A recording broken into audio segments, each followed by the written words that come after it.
Uthi uMesiya kuyodlula izulu nomhlaba, kodwa amazwi ami amile kuze kube ingunaphakade.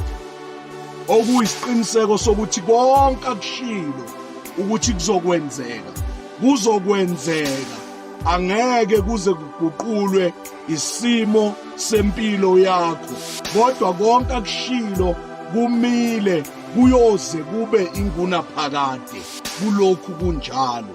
Okubalekile kule nkulumo ukuthi wena wenze isiqiniseko sokuthi wenza njengoba yena eshilo, ungaphambani nokusho kwakhe, kodwa bamba ukusho kwakhe, ngoba ukusho kwakhe angeke kuguquke kuze kube ingunaphakade. Day 171, amazwi, 1 minute every day.